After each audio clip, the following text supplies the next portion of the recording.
The interview with BJNN is brought to you by Biz Events, connecting the Central New York business community through events. Hi, I'm Adam Rombel, Editor-in-Chief of the Business Journal News Network, and I'm here with New York Assemblyman Will Barclay, who represents the 120th District in the Assembly, and he's also a partner at the Barclay Damon Law Firm. Welcome, Will. Thank you, Adam. Thanks for having me here today. Oh, no problem.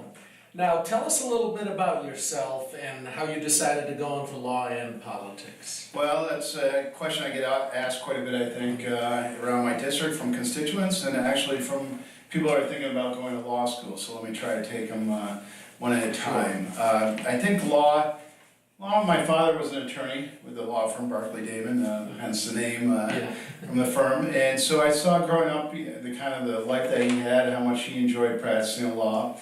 I went to St. Lawrence College up in, or St. Lawrence University, excuse me, up in Canton.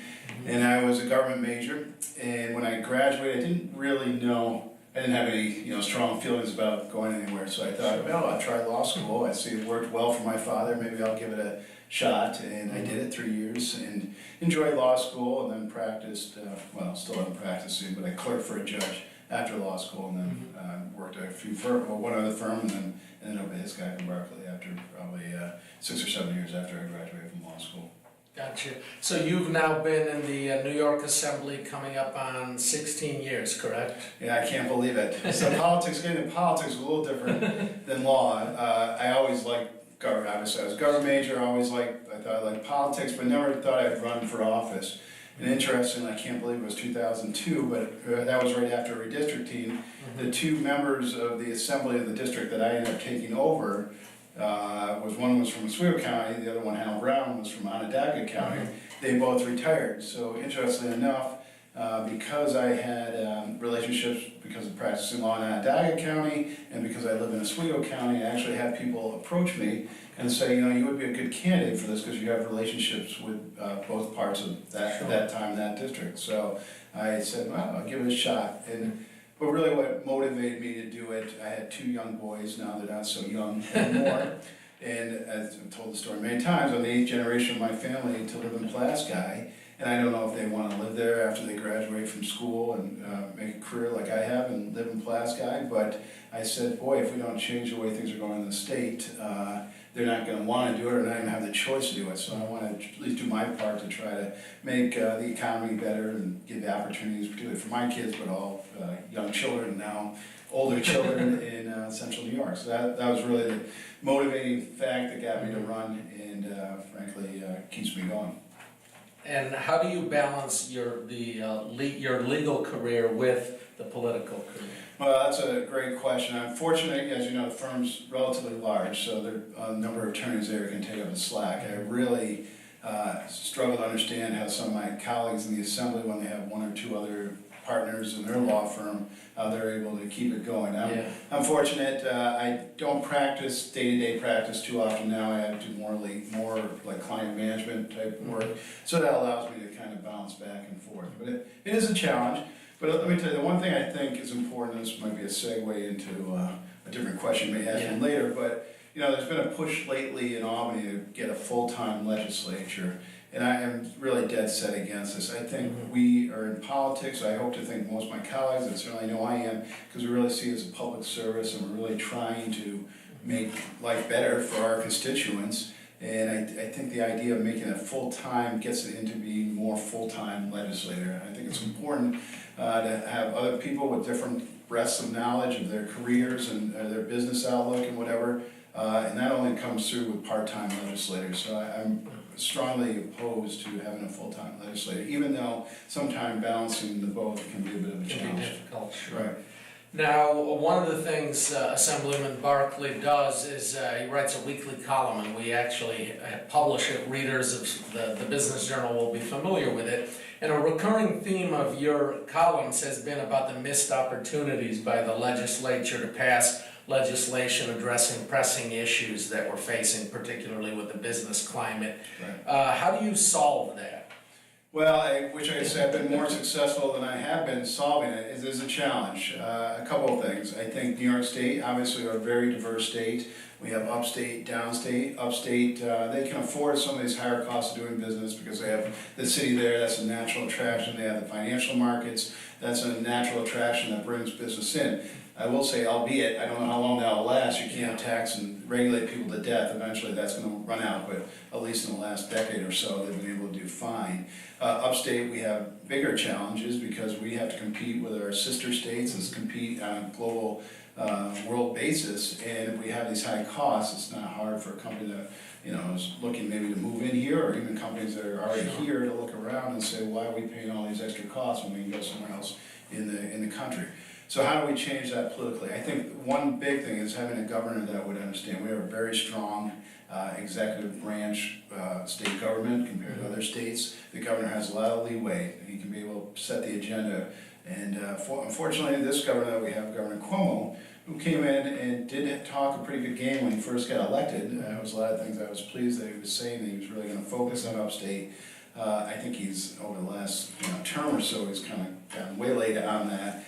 And we're getting back to those same old policies that I think really hurt us. So, the other way we can do it is more like-minded officials, I think, like myself, that would help us get the numbers up. I think, we have the state senate that's dominated by upstate, or controlled by upstate politics, or elected officials, where the assembly is really elected or controlled by downstate. But if we lose that senate, that will really be problematic, because I think you'll see it even escalate the number of pieces of legislation that go through that really are going to be tough for businesses to deal with.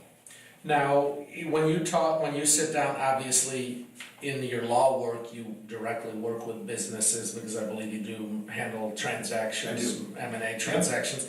Is there any top concern that you hear maybe today that is different than the usual that we've heard the last few years? Well, I would say, taxes have always been a challenge for us. Certainly property taxes have always been a big thing. But, in the last couple of years, we've passed an increase in the minimum wage. We've done paid family leave. Now they're talking about the tips. So it just seems like there's been a little bit of an acceleration. And none of these policies necessarily in and of themselves are, evil by any chance. But once you keep doing this, they keep adding on, and then it really makes us uncompetitive. So I think some of this stuff too gets lost in the rhetoric. Paid family leave. I mean, really, who's against having the employee be able to go out on whether they have a family member who passed away, they have a new child or whatever, to be able to take time off and maybe get paid for that. But the problem we do in New York State, we do that and then put it on steroids, essentially. Here we have 12 weeks of paid family leave, where I think the closest state, California, may have 6. So we take maybe a good idea, and maybe if it was done incrementally or in smaller chunks would be fine, but we take it to the extreme, and then all of a sudden it has dire consequences. And it applies to big business, small business. We don't have any exemption for anybody. So I think I hear more and more about the impact our policies in Albany are having on particularly small business, but all businesses in New York. So it deals with these kind of essentially the employee benefits, human resources type issues. So that's certainly, those are the big ones, I think, but not necessarily. It's, regulatory, environmental regulations, depends on the business, of course, but really across the board, labor issues, right across the board, that I think businesses are really feeling the pinch and the challenge. Now, you sort of alluded to this a little bit in your previous answer, but how do you deal with the challenge of being a Republican in the New York Assembly, where you're outnumbered 104 to 42, I believe, is the current count? Yeah, it is a challenge, and it can be very frustrating at times. But how Albany works is a very leadership-driven entity. So I would suggest that particularly if you're a young, new elected official, whether you're Republican or Democrat, it's still very difficult to get statewide legislation passed. And even if you're a more senior member, it's very difficult to get statewide legislation passed. And it doesn't make a difference what party you're from. Because, as you remember, the Senate's controlled by the Republicans and the Assembly is controlled by the Democrats. So if you're a Democrat in the Assembly and you have some kind of legislation that you can't get past the Senate, it's not going to become law anyways. So we really have to work in a bipartisan manner, and I think I've had success doing that. I can point to 2 I think, great examples. One, as you may recall, last year, the Fitzpatrick nuclear plant was about to close up there. We got together with some of my colleagues that, one, were concerned about energy policy in New York State, but obviously for Central New York, we're concerned about the closure of that plant and the loss of the jobs. And we're able to work in a bipartisan manner and actually work with the governor to come up with a plan to end up saving the plant. The other one is a great example where you can, it's not necessarily a Republican or Democrat issue, but was the flooding on Lake Ontario, where we had some really catastrophic flooding last year. We're able to come together in a bipartisan manner from legislation that I drafted that was able to provide some relief for property owners along the lake to the tune of $40 million. So you can definitely do it. I'm not trying to hide the fact that it is difficult, but I think, you could be an upstate Democrat that understands the fact that the cost of doing business is too high in New York. He's going to face, or she's going to face, the same challenges as a Republican does, trying to convince their downstate colleagues that these policies, although alone on their face seem like good ideas, they really are hurting us upstate. Now, how many jobs did that Fitzpatrick deal end up saving? So I think we had maybe at that plant 600 jobs, but that's just the direct jobs, and then all these spin-off jobs. So I would say well over 1,000 jobs to do it, and the economic impact, I can't remember. It might have been 600 million. I may be confusing the two, but now it was substantial. So it really was a great victory for us in Central New York to be able to keep that plant up. Not only because it's a good victory for public policy and energy policy in New York, because we need diversity in our energy sources. Keeping nuclear is very important. So for me, it was not only a win for my district, Central New York, to keep those jobs and keep a business open, but it was a big win, I think, just for public policy. Sure. Well, very good. Thank you so much for joining us. Thanks for having me. I enjoyed it. Thank you.